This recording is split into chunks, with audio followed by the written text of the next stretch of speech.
Now, I've done a million thermometers on the show. I feel like I've done a ton of them. But this one seems to be the best. This thing's just failed on me. I don't know how to use these.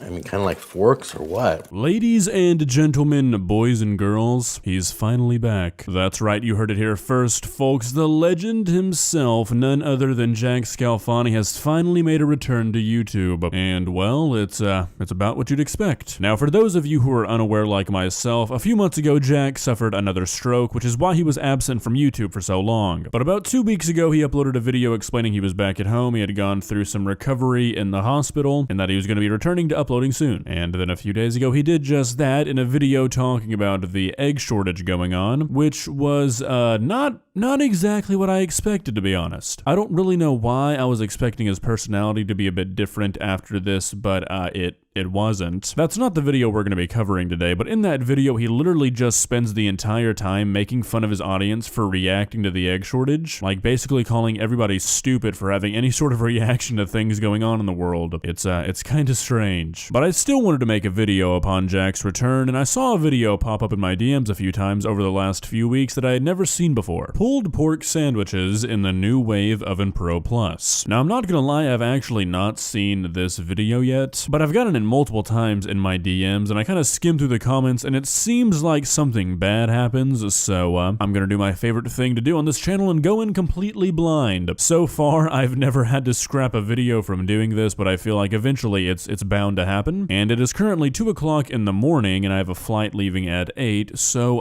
hopefully, today's not the day. Let's begin. Please subscribe. I'm going to season this part first. So let's do that right now. Get this all rubbed in. Get the sides rubbed.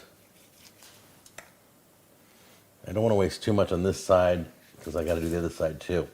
So make sure you get all the sides, okay? This seems like a criminally small amount of seasoning for this size of meat. I mean, he's talking about getting all the sides and not missing anywhere, and like maybe 20% of the meat that's visible right now has anything on it. Are we just saying things for fun now? Now this last bit, we want to make sure we get into this, into the cracks with all the seasoning. So I'm just gonna sit here and shake it on over. All right.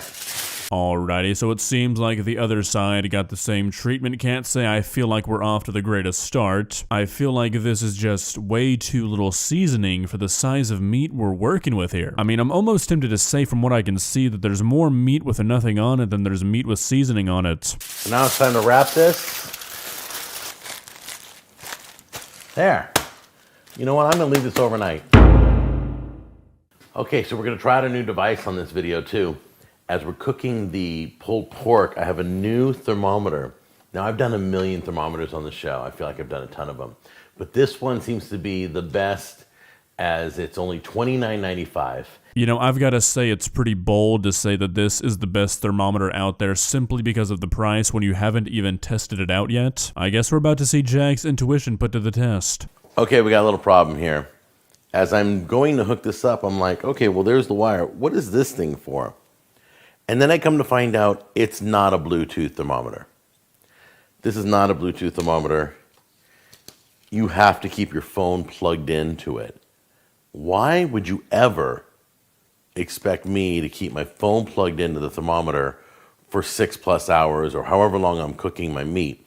Why would you ever think that I would want to walk around the house or do other things without my phone in my pocket, that I can make phone calls or look things up on the internet or text people? Well, firstly, Jack, let this be a lesson to you as to why you don't call something the best product ever before you've even tried it. Or, I mean, I guess read the box in this case. And secondly, I don't think that they do expect you to leave your phone for 6 hours, Jack. I think you're probably just meant to plug in your phone whenever you want to check the temperature. Seems kinda straightforward to me. So for the next 2 minutes straight, it's just Jack talking about how the thermometer failed and how it completely stopped working about halfway through the cooking process, which, again, is just another great lesson as to why you should not call something the best of the best when you haven't even taken it out of the box. When we originally heard him say that this thermometer is the best there is, I almost said $10 says this thermometer doesn't even make it through the video, but I didn't want to make myself look silly. God, I should really start gambling more. We're almost at 145. We're at 143 right now.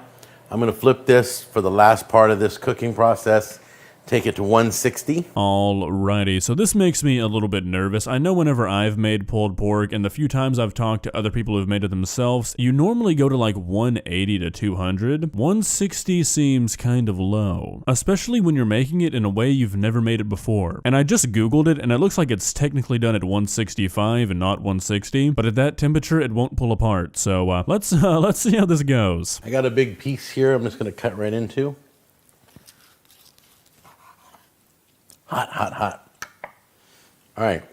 I don't want to cut it all because I'm going to use those forks. I want to see how those forks work. This is what they look like. Meat claws. It's almost like it's smoked. I don't know how to use these.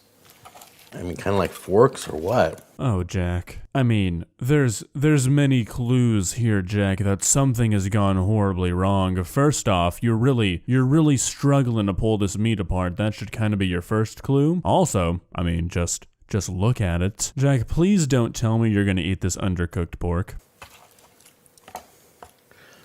Well, here, let's try this. You just want to shred it. I should just use it in my KitchenAid.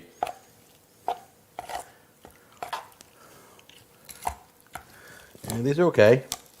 These aren't bad. I'd rather use a fork. Jack, you could use an AK-47 to shred this pork, and it's not going to work the way you want it to because it's not cooked all the way. Look, if the thermometer failed, you can hate on it. Go for it. That's fine. But don't blame the meat claws for the meat not being done. I don't think that's on them. Okay, so this is the part where I make the sandwich.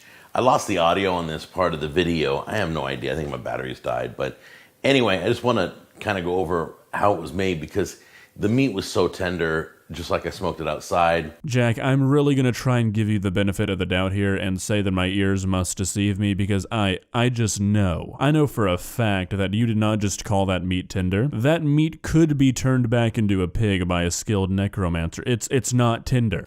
I'm making the sandwich on a beautiful Hawaiian hamburger bun. King's Hawaiian hamburger bun has a little sweetness to it. And we're going to be using the best hot barbecue sauce you'll ever taste. You can use any barbecue sauce you want.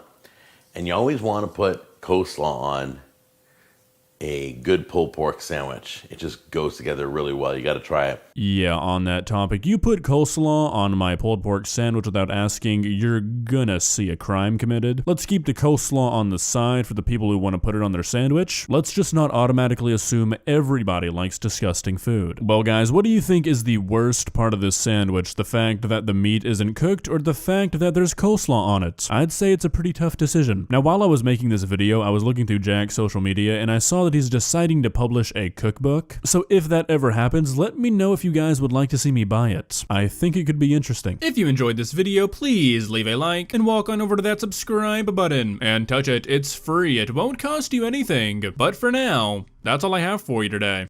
Bye.